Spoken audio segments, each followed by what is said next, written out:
Welcome to this installment of Context Clues, where we gather segments from previous episodes to give you deeper insight into our upcoming topic, our Halloween special called The 12-Foot Skeleton.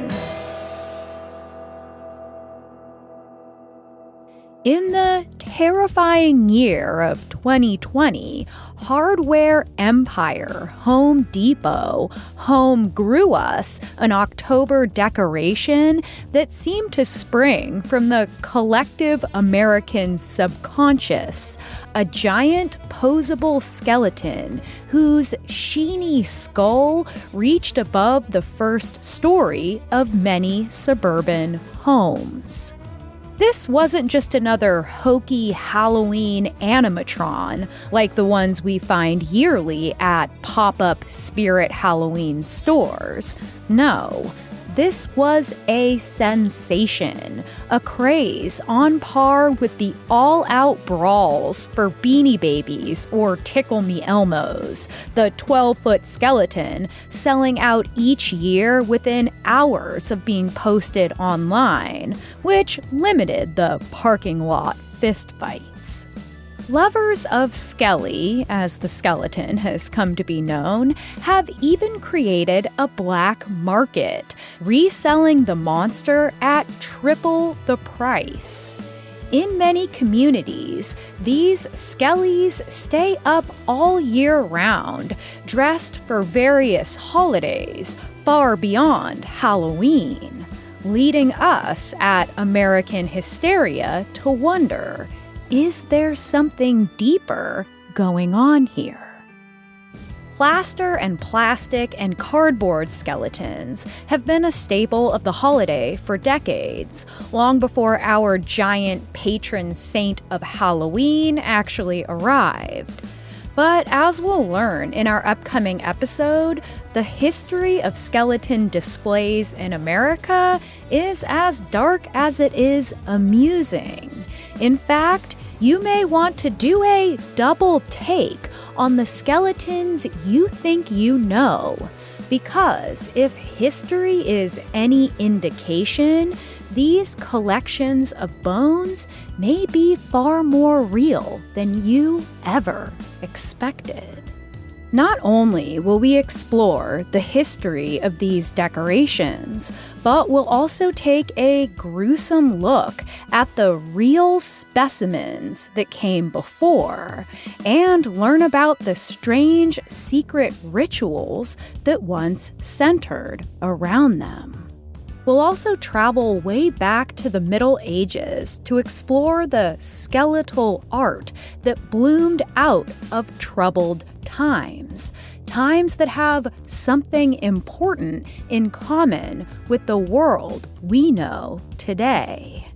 And then we'll confront the psychic need we seem to have developed, the need to laugh at a plastic form of death.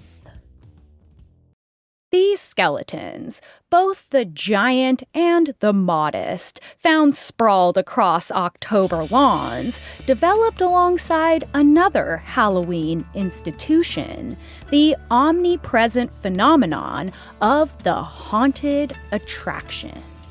Consistently featuring these beloved bones posed in various creative scenes, haunted attractions most often grace rural farms and repurposed city factories to create walk-through frights using real human actors as well as animatronics.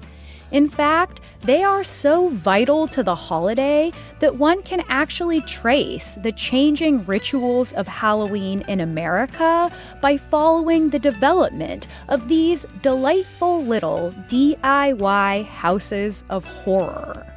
It was at a conference for haunted house decor that the idea for the 12-foot skeleton first struck the holiday team at Home Depot, inspiring one of the defining archetypes of our generation.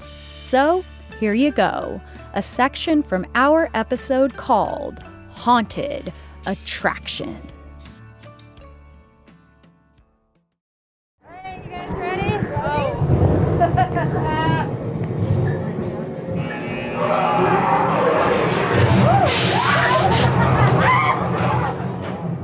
Halloween as we know it is a mashup of the Celtic Samhain and the Catholics' All Saints' Day. But the autumn time has always inspired universal themes of coming darkness and death. Departed spirits may be said to return, the veil between the living and the dead lifted, a time when demons can more easily steal souls, or souls more easily might be able to reach through to the living. When Halloween was introduced into America, as you might guess, the Puritans sent it straight back to hell, but by the mid-1800s, things started to look a little more familiar. Halloween started to take its modern form. As scores of immigrants from Ireland and Scotland entered the New World, the boys and young men brought with them a veritable treasure chest of Halloween pranks. The local American white boys were all too happy to join in, learning such classics as pulling up a turnip stalk, lighting it on fire to get it smoking, and then jamming it in the keyhole of a house to get it smelling just terrible in there. And boys will be boys, so the pranks kept cranking up, each year worse than the last. Roving packs of delinquents would string ropes across sidewalks to trip pedestrians, coat chapel seats with molasses, tie doorknobs of opposing houses together, knock over everything they could find, including occupied outhouses, lead livestock onto barn roofs and just tear up a bunch of crops, smear paint all over houses, explode pipe bombs, and in their most jackassian move, leave dummies on train tracks to scare conductors. By the early 1900s, these quaint rural pranks went into hyperdrive in crowded cities. Fire alarms were pulled, bricks were thrown through windows, curse words painted on houses, small fires were set that sometimes turned into big fires, and if you were dumb enough to be out on Halloween night, you could be jumped for treats. In Maryland in 1939, a little girl almost had to have her entire arm amputated because a boy hit her with a rock. In 1932, a man almost lost his eye when a teenager blasted him in the face with a rock. In 1929, an unhinged group of boys planted and then detonated dynamite on their high school campus. Several people were even killed by pranks that involved hiding dangerous objects on roadways. All of this malarkey was costing actual American lives and millions of American dollars in the middle of a Great Depression. Eventually, the adults had had enough, arming themselves with rifles, threatening death at the teenagers, and even firing shots at some of the rowdiest groups. From what it sounds like, it was basically the early 20th century version of The Purge, but real. And like The Purge, the mischief had been tolerated for that one night exclusively, with that boys will be boys attitude. Just let them get it out of their system. But by 1942, as America entered the Second World War, the adults of this uncertain nation just could not tolerate this shit anymore. A Rochester, New York superintendent put it this way in a letter to the editor. Letting the air out of tires isn't fun. It's sabotage. Soaping windows isn't fun this year. Your government needs soaps and greases for the war. Even ringing doorbells has lost its appeal because it may mean disturbing the sleep of a tired war worker who needs his rest. The adults didn't care that Halloween was about more than these dumbass pranks from a bunch of dumbass boys. But it didn't matter. The war on Halloween had begun. The Chicago City Council voted to ban the holiday outright and replace it with Conservation Day. But thankfully for the youth and for the generations to come, the mayor never followed through with the plan.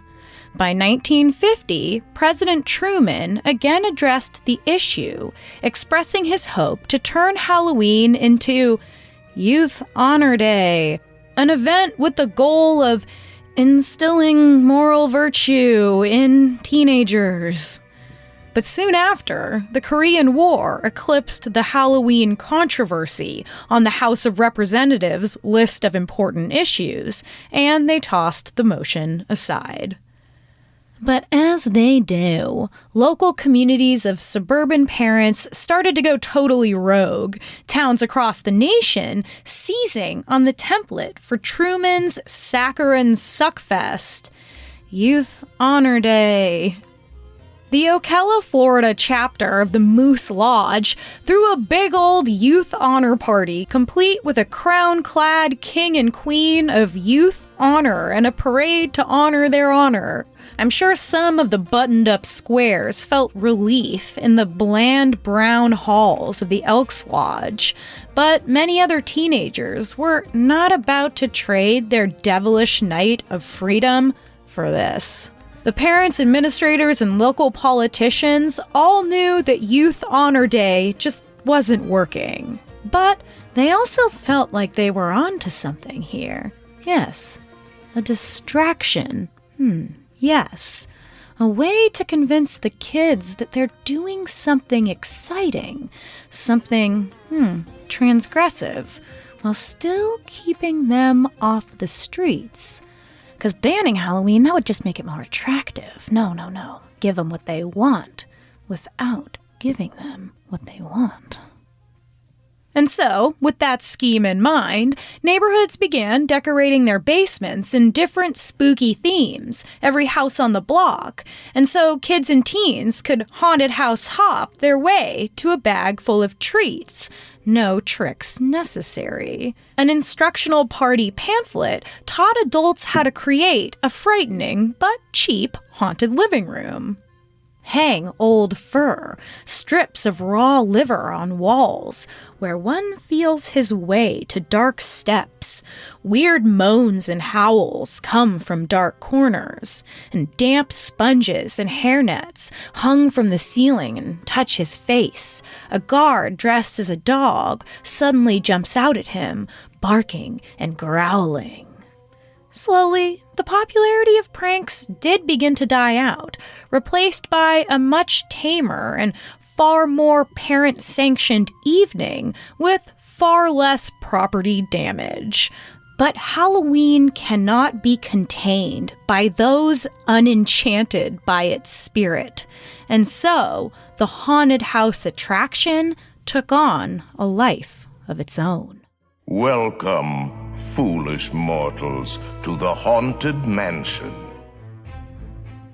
In 1969, Walt Disney would open his famous, fantastic, and squeaky clean Haunted Mansion in Disneyland, modeled after the far more punk rock dark rides that had been a staple of carnivals since the 1800s. These type of amusements take place in indoor environments and use guided vehicles to move people through different scenes. Tens of thousands of people would pass through Disney's Haunted Mansion, which would inspire a massive DIY movement across the nation. Conventional houses, warehouses, basements, factories, schools, churches, new construction, virtually every kind of facility which might lend itself to the J.C. Haunted House project.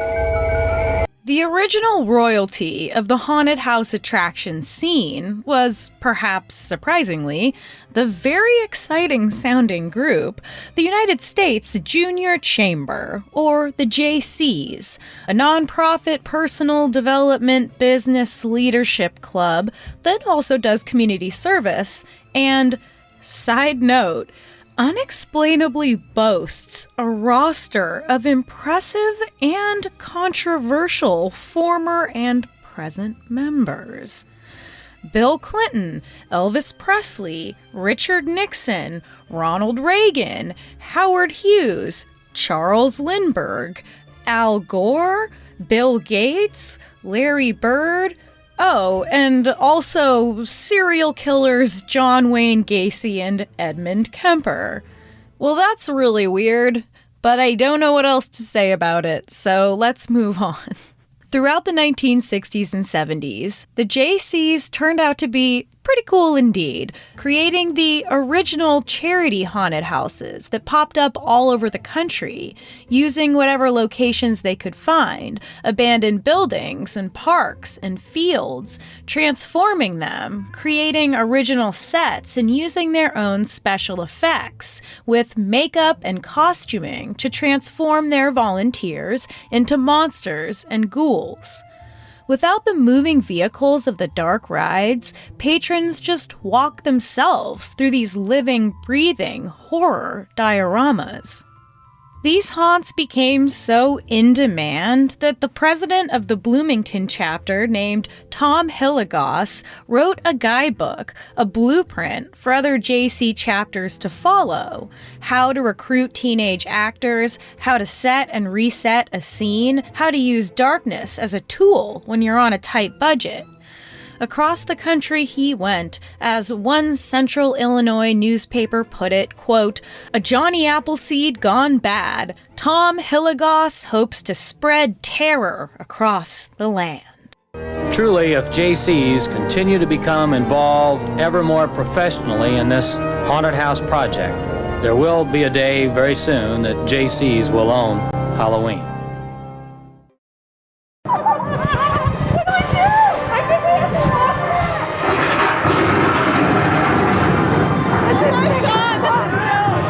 I so wish I could have gone to a place called Blood Manor. In the early 1970s, it became an infamous haunt created by a 24-year-old school teacher and former theater kid from Maryland named Itzy Atkins. He was turned off by the sugary tameness of Disney's Haunted Mansion, and the JC charity events just weren't living up to his ghoulish standards.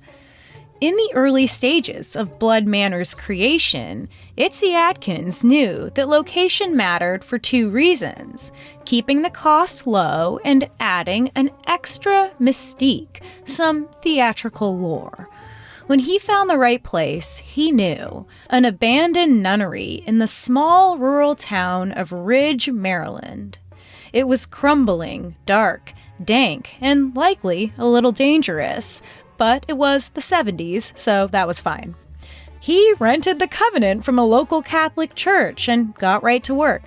Teaming up with another creative named Skip Smith, who had just created a haunted house in the local college basement, the two men set out to make Halloween history. And they got their funding after striking an agreement with the county. They would sponsor Blood Manor in return for the proceeds going to the Parks Department. Great. But something was going to be different about Blood Manor. Instead of participants moving through scenes, Itzy Atkins wanted to make the experience more interactive, to make the guests a part of the show. At Blood Manor, you could be chased and you could be touched. It was an immediate success. Thousands flooded to test their courage in the face of unprecedented theatrical gore, with scenes that included an operating room where blood-covered surgeons were amputating a man's legs. A British tabloid would dub the haunt the sickest show in America. I mean, the sickest show in America. And guess what? According to Itzy Atkins, it was Blood Manor that even gave us the most potently haunting haunted house tool of all, the gas-powered chainsaw, from which he simply removed the chain. Then they put fake blood into the oil tank that would spray out when the chainsaw was running. Quote, "You could scrape that across somebody's arm and they would think it was going into bone. The chainsaw always cleared them out." And it's true.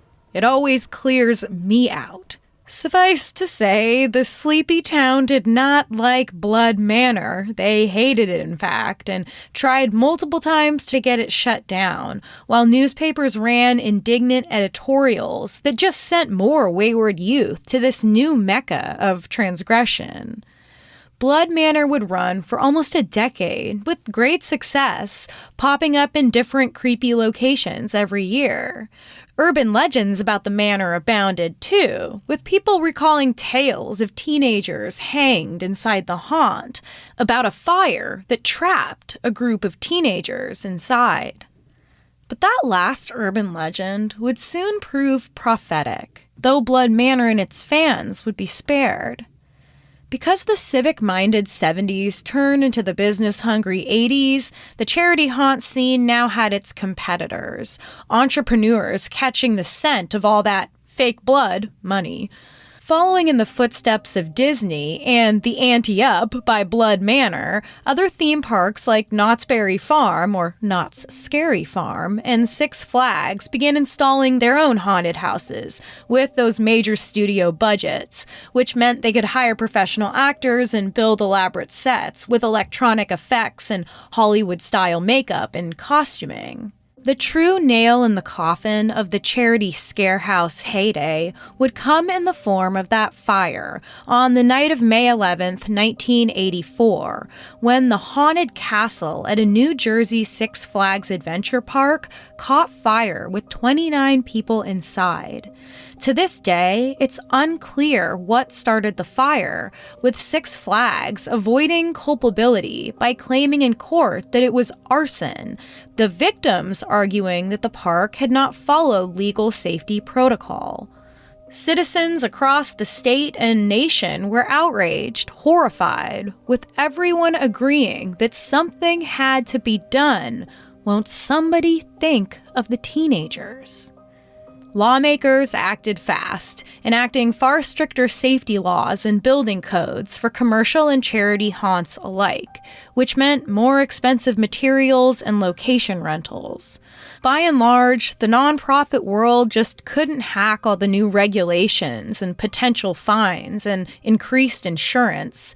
They were drowning in a sea of bureaucracy, and across the country, charity haunts began closing in huge numbers. More after this. And now, back to the show. In order to understand America's relationship to skeletons, both real and fake, it helps to understand our changing relationship to death itself. Long before you and I were even a twinkle in our parents' eyes, there was an intimacy with death that we can barely imagine, when the process of dying and the process of processing our dead loved ones happened at home, where everyone played a part. But slowly, over the centuries, death became more and more distant, as did the bodies of those who had succumbed to the inevitable, then placed in funeral homes where burial became an extremely lucrative industry.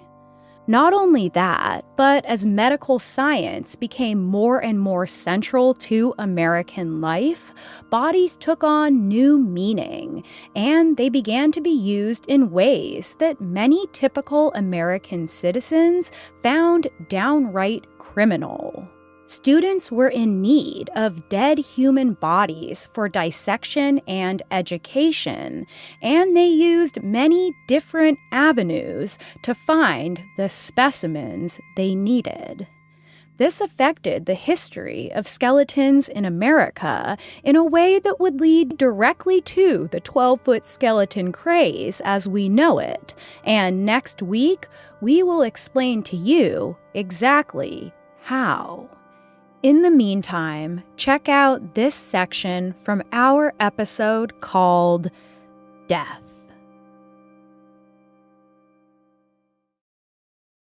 There is a sprawling cemetery outside of Los Angeles that has long been called the Disneyland of Death, or as the LA Times referred to it, a theme park necropolis.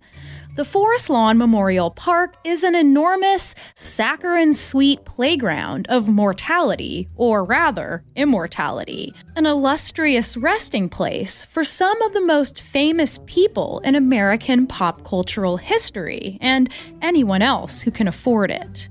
In 1917, a dreamer with a streak of capitalistic Christian mysticism named Hubert Eaton gained control of a small, rundown cemetery in Glendale, California, and decided that dying itself needed a cute new makeover.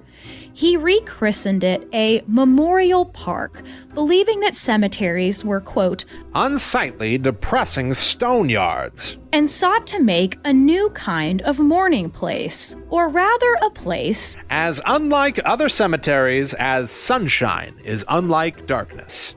Hubert Eaton was not fond of tombstones, the way they would crack and slouch grayly over, the words fading away over time.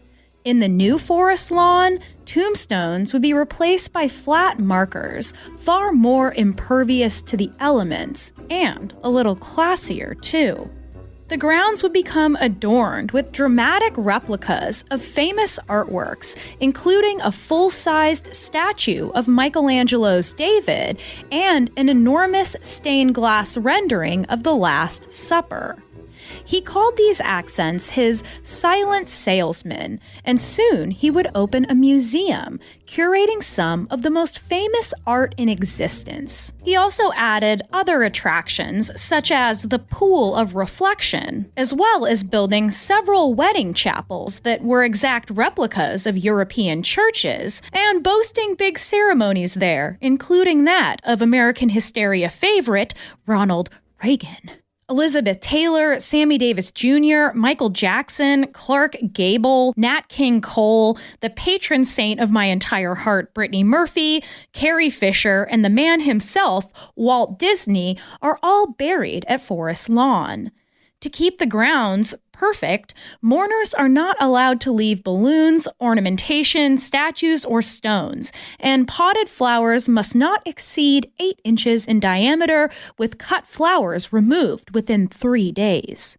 To give you a more visceral picture of this strange, deathless cemetery, the very first statue installed in Forest Lawn was that of a naked toddler surrounded by ducklings, titled, fittingly, Duck Baby.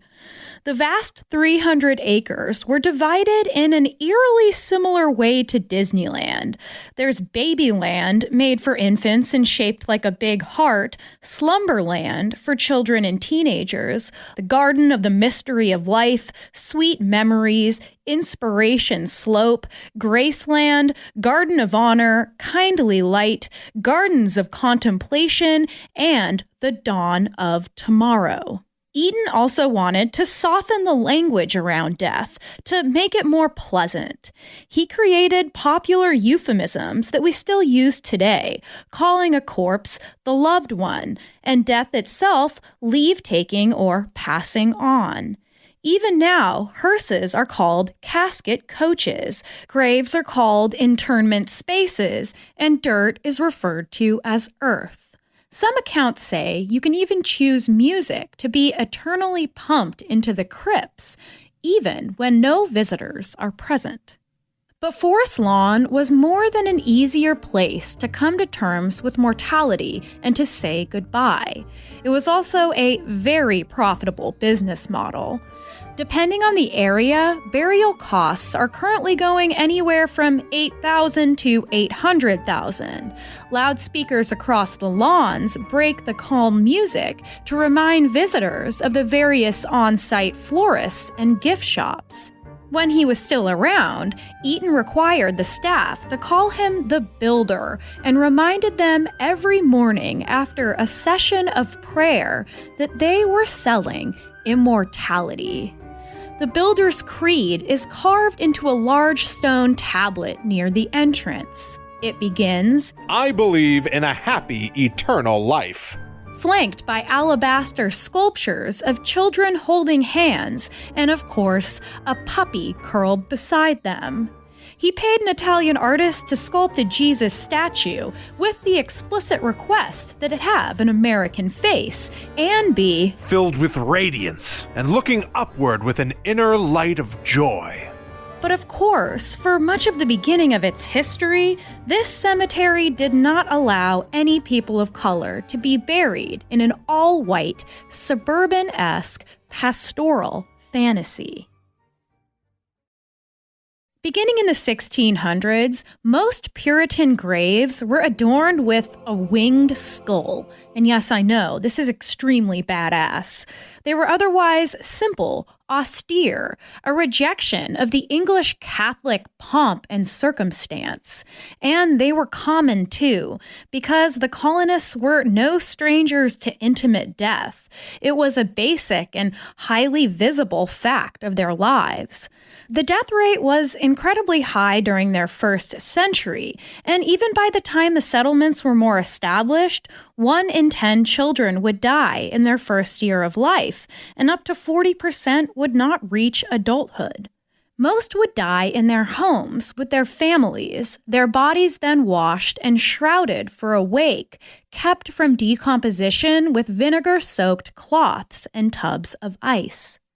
Facing death was twofold for the Puritans, something to be excited for at the potential of heaven and the confirmation of their goodness, what was known as the assurance of salvation. But since these are the Puritans we're talking about, after that sweet moment of assurance, it was straight into something called necessary doubt, lest one be lulled by vanity, what they called false peace.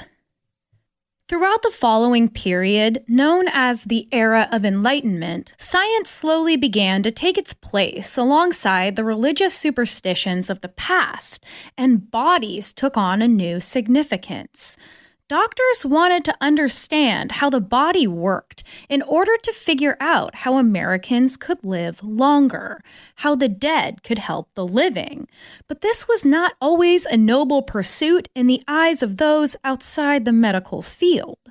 With the advent of public hospitals, medical students sought out the deceased to be used as experimental cadavers. Medical students became well known for their nightly tradition of grave robbing, which almost always meant exhuming the bodies of the enslaved, which they did without much public notice or care. But when this indignity extended to one white woman in New York City in 1788, the locals went absolutely nuts. It begins like this, or so the story goes. A group of children were playing outside a hospital wherein a medical student was dissecting a human arm. Annoyed by their chattering, the student grabbed the arm, hung out the window, and in a perfect horror movie scene, waved it at the children, telling a specific boy that it was in fact the arm of his own mother who had died recently. The kids took off in terror, and the boy immediately told his father what the student had said. When his father indeed found his wife's grave empty, he gathered a group of townspeople who shared his outrage and swapped stories about other gruesome and disrespectful experiments happening at the hospital, and eventually 2,000 people would gather and riot, breaking into the building and finding the macabre rumors to be true. They pulled several students out by the arms and forced them into the crowd until the mayor had them taken to jail, and the rioters threw rocks at the militias called in for crowd control. Up to 20 people would be killed, and the laws would then be reformed about just who could be exhumed. However, the petitions of the enslaved were largely ignored, and the process of medical testing on exhumed black bodies in some states lasted into the early 20th century. I have been struck by a piece of shell, and my right shoulder is horribly mangled. I know death is near, that I will die far from home and friends of my early youth. I pray my God to forgive my sins and feel that his promises are true, that he will forgive and save me. The Civil War would be perhaps the greatest influence on our modern dealings with the dead, with the national shock of nearly 700,000 bodies, as compared to less than 7,000 in the Revolutionary War. Battlefields were covered with the dead, and medics and soldiers were completely unable to keep up with identifying and burying the bodies in an honorable way. In just one day, during the Battle of Antietam, for example, 23,000 men would perish, their bodies lying out in the open for days. During the Battle of Vicksburg, the two sides called for a temporary truce because of the stench of decomposing bodies. They lacked important supplies like carts and shovels, and it's believed that in this particular battle, the dead were almost completely unburied after a week of working, leading to a frustrated acceptance of using mass and unidentified graves. The soldiers of the Civil War wore no dog tags, no identification, and there was no database of those who were fighting. And so families would sometimes have to wander the battlefields themselves, usually to no avail, trying to find the bodies of their loved one, hoping to fill what was called the dread void of uncertainty. At least half of those who died in the war were never identified. By the mid-1800s, life expectancy was rising, and so death was becoming more distant, and those who survived into adulthood were expected to live into middle age. But the Civil War changed the psyche of Americans at large and was often called the harvest of death. Suddenly, this gathering around for final moments, these whispered last words and goodbyes, the comfort of a heavenly ascent that marked their good death, was no longer an option for those who died on the battlefield and their families. Would they get to heaven or not? What would become of their bodies, and thus, what would become of their souls? The trains that carried fallen soldiers home in the scorching southern heat required heavy iron coffins to avoid the smell of decomposition, which most families couldn't afford. And so, scientists and doctors searched for a solution, and they found it in the unorthodox practice called embalming. Undertaking before the Civil War was largely a city affair, focused on building and selling coffins, renting out hearses and funeral carriages, and selling mourning clothes and jewelry. But as the need arose, men took up embalming for cash and followed skirmishes of the Confederate and Union armies, embalming directly on the battlefield and competing fiercely with one another, often burning down each other's tents. Propping up unclaimed bodies they had preserved outside their facilities to mark their prowess, these predecessors of ambulance chasers also advertised their services with phrases like, "Bodies embalmed by us never turn black." A discount option from the $100 cost was to eviscerate internal organs and fill the body with sawdust, despite this being considered a sin by both the Protestant and Catholic traditions. Beyond the soldiers themselves, it would be the assassination of Abraham Lincoln and his embalmed body's subsequent tour that would bring this new post-mortem sensation into popular consciousness. People in the town would be singing hymns and chanting prayers, and as that faded away into the distance in the dark, you could then hear the next town, the next village, people doing the very same thing. Millions would see and mourn the body of Lincoln as the procession made the long trip from Washington, D.C. to Springfield, Illinois, with the former president preserved by a man known as the father of American embalming, Thomas Holmes. People were amazed to see this man they so revered one more time in person, well, sort of. But the 20-day trip proved too much for the corpse, and the New York Times reported that, quote, "Dark as was the face before, and unearthly, It was at 11 o'clock Monday night, nearly 5 shades darker. The dust had gathered upon the features, the lower jaw somewhat dropped, the lips slightly parted, and the teeth visible. It was not a pleasant sight. Regardless, so much of the country had seen this man that they so loved, and it seemed that death no longer belonged exclusively to families and small communities.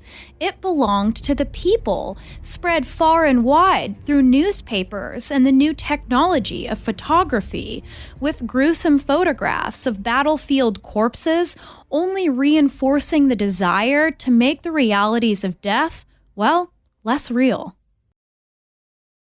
More after this. And now, back to the show. Intimately connected to the haunted attraction and the unreality of death is, of course, the horror movie, a genre that has frightened and delighted since the earliest days of moving pictures. In fact, the very first 12-foot skeleton was an invention of horror producer and gimmick king William Castle, who reigned supreme throughout the post-war years as teenagers and young adults flocked to the theaters not only to watch his campy B-horror and sci-fi movies, but also to experience the 1950s version of 4D. Only briefly mentioned in this upcoming section, the Emergo system was a huge draw when House on Haunted Hill premiered in 1959, promising that the skeleton villain of the movie would actually leave the screen and fly out over the audience, who laughed and screamed at this cheesy blow-up skeleton, with kids even trying to shoot it down with BB guns, or so William Castle told the press. As a man of gimmicks, it was always hard to tell exactly what was true and what was false. So now let's hear more about this abominable showman, the first inventor of the 12-foot skeleton, and his campy shtick that no doubt contributed to Skelly's future. Now here it is, a section from our episode called Horror Movies, Part 1. Studies have shown that there's a correlation between those who are more prone to anxiety and those who are most drawn to horror movies. Our overly anxious little research and writing team have each lived our lives obsessed with horror, in need of horror, and we do believe what the abominable showman, William Castle, said all the way back in the 1950s. A scream at the right time may save your life.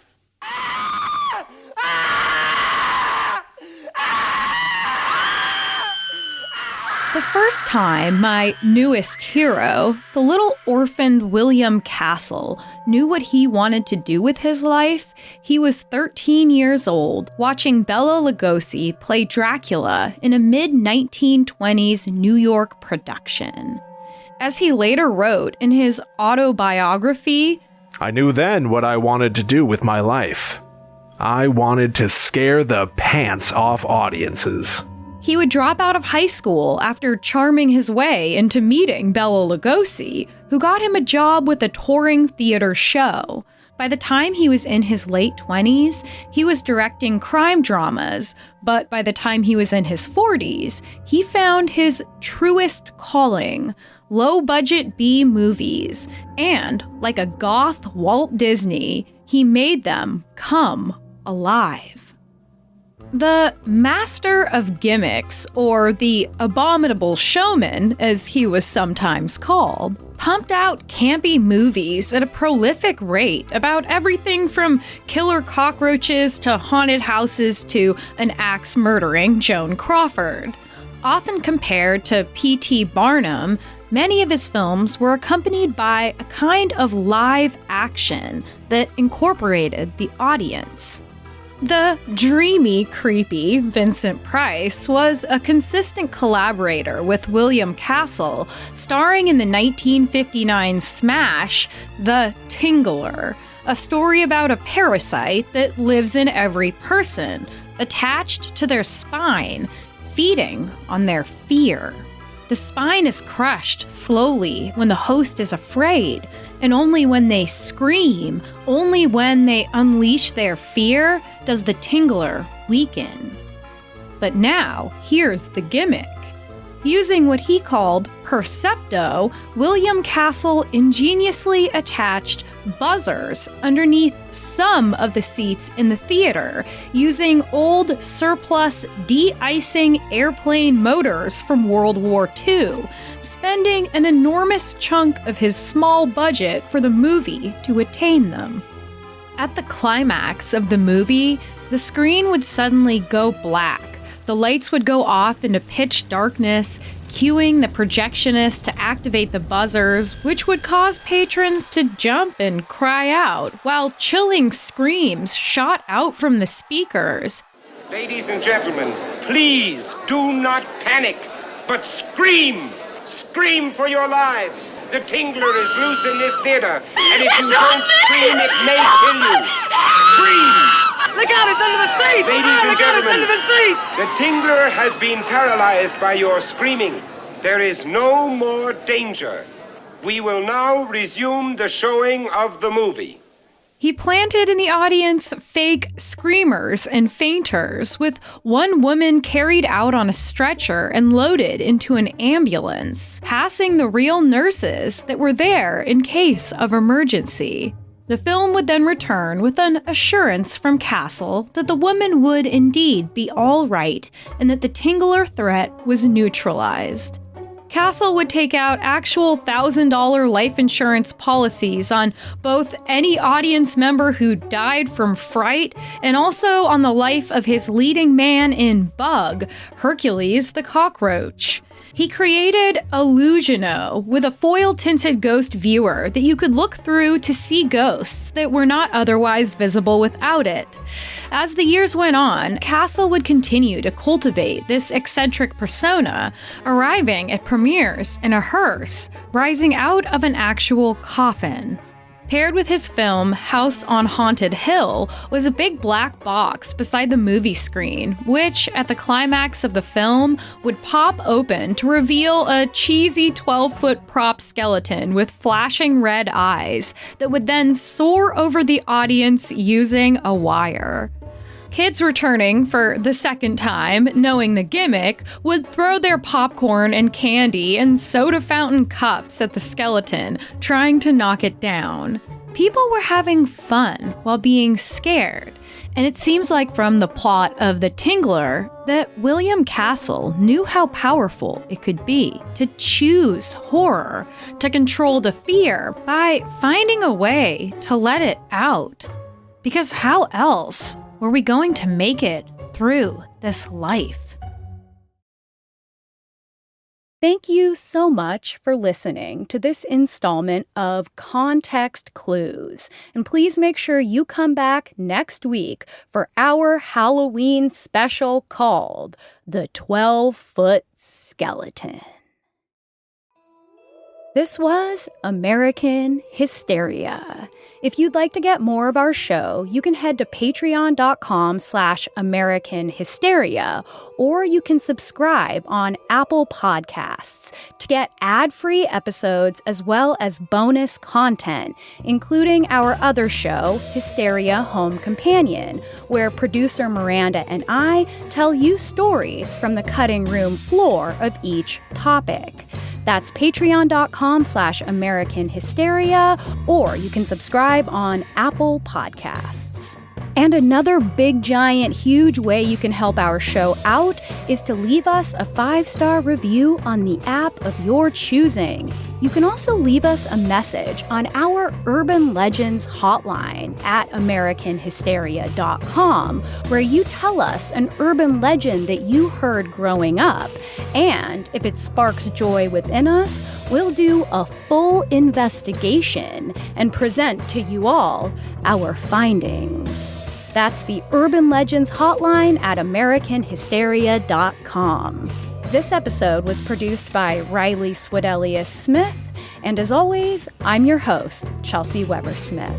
Thanks, as always, for listening, and I hope you have a great week.